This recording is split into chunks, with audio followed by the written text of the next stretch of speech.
Greetings, everybody. I am the Starving Martian, and today we're going to take a look at Panther Prowl Catwoman.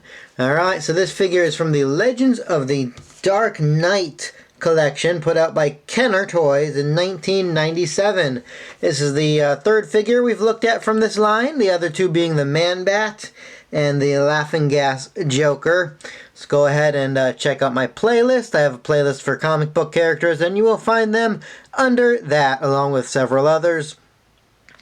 And so this is Catwoman from that line. Now, this line, as I've mentioned before, is a line of taller figures. This figure here is about 6 inches tall, so she's not going to match very well with some of your older figures, your Kenner Batman movie kind of lineup.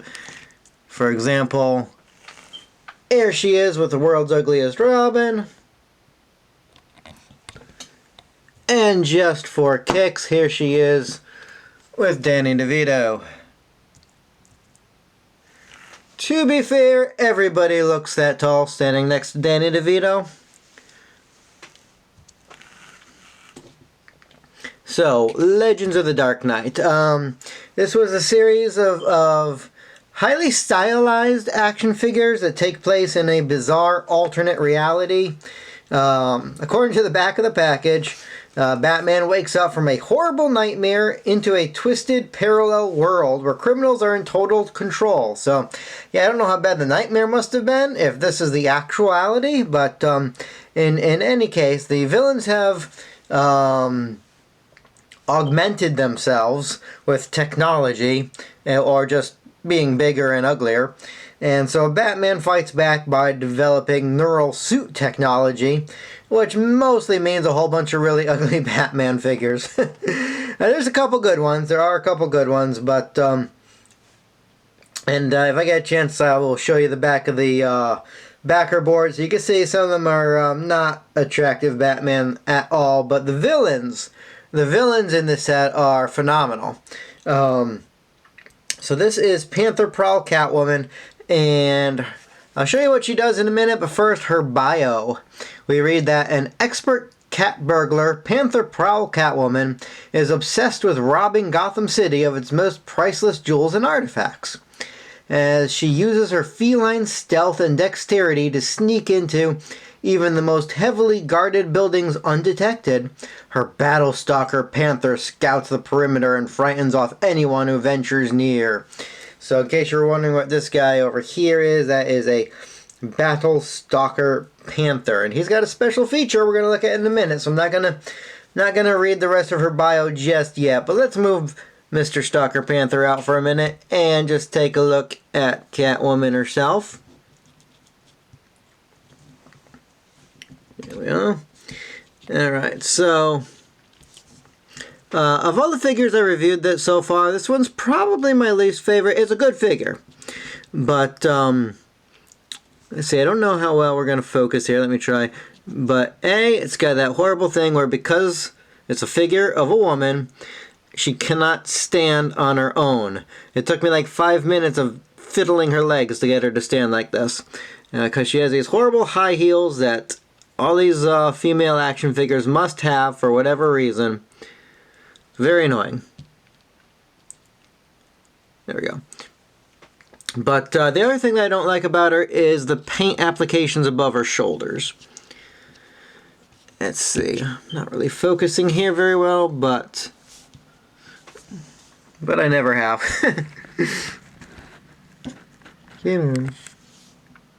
Oh well. But yeah, her you can see kind of through the paint on her shoulders to the purple underneath, and it's probably just because it's a darker color overlaid with a lighter one, but the face is pretty sloppy.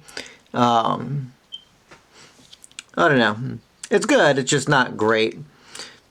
Coming around to her back, you can see she's got some detail work here, a little bit of a thing coming down her spine, which we'll look at in a minute. She's got these almost Harley Quinn-esque cutouts on her gloves and on her boots. And I just fidgeted her leg a little, and now she's not going to stand for me, I bet. Oh no, there she goes. She's surprising me. Thank you, Catwoman. Thank you for being so cooperative. Alright, so she's got this whip here. And every Catwoman figure is required by law to come with a whip. But hers has a dual function, which is pretty cool. So the spot I showed you on her spine over there, actually plug this in. Plug it in, and give her a tail. Twist it around, adjust it as you like. There. And being that this is an alternate reality Catwoman, if you wanted to have a techno robo tail, go right ahead. Why not? So let's move her aside and take a look at Battlestalker Panther. Boom. Alright, so Battlestalker Panther is a robotic panther with no lower jaw. So he's got his great saber teeth here, but no way to really bite down on anybody. Arr. It's kind of sad. But he's very flexible, very posable, and yeah, he's a panther. He's a robot panther. Roar. What else do you want? Well, you know what else you want? You want a robot panther that could transform. That's right, because what good's a robot if it doesn't morph or transform or do something cool like that? So, what our robot panther here does is he can pretty much does a standard Cheetor transformation where his legs become his legs, his arms become his arms, and you fiddle with his head. But,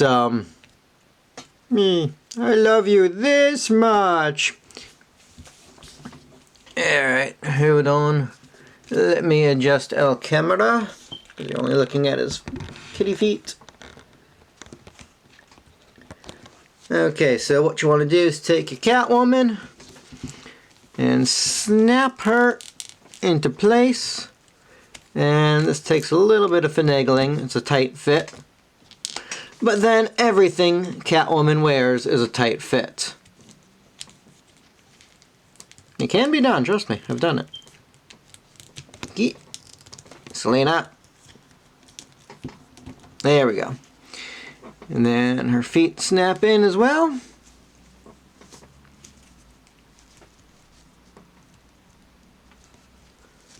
I said her feet snap in as well. And her arms are the easiest ones.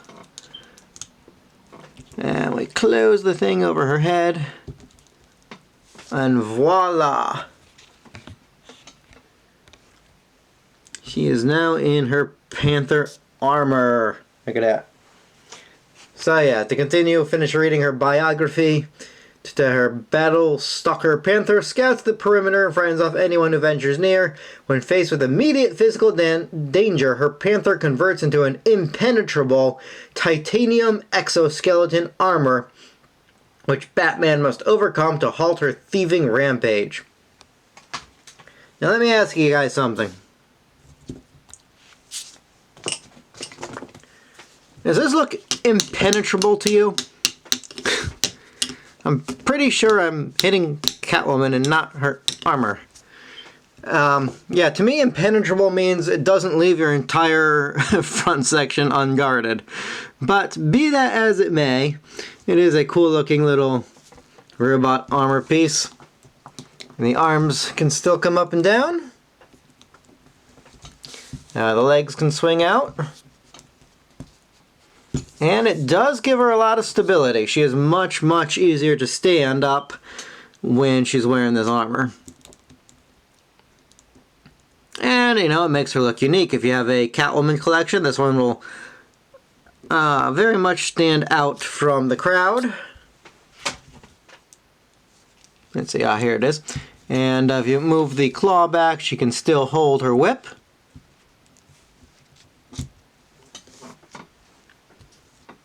There we go. And she is ready to go. The armor has a lot of molded on details, nothing painted, it's all this coppery bronze, but it's got a lot of nice wires and tubes and connecting bits.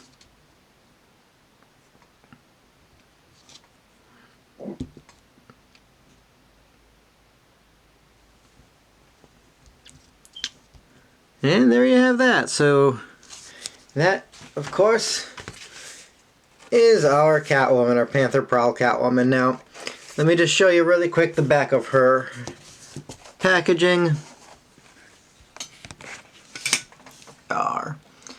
So there she is. And here's some of those Batmen I was talking about. This one here has a really ugly helmet. This one here is just blindingly Arctic white. And this one here has very impractical giant claws sticking out of his wings. Robin's kind of cool. And that's one wicked looking scarecrow. But, yeah.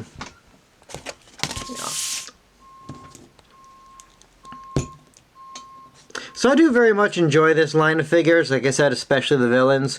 They were able to put a little bit of imagination into these things. They're kind of like Elseworlds figures.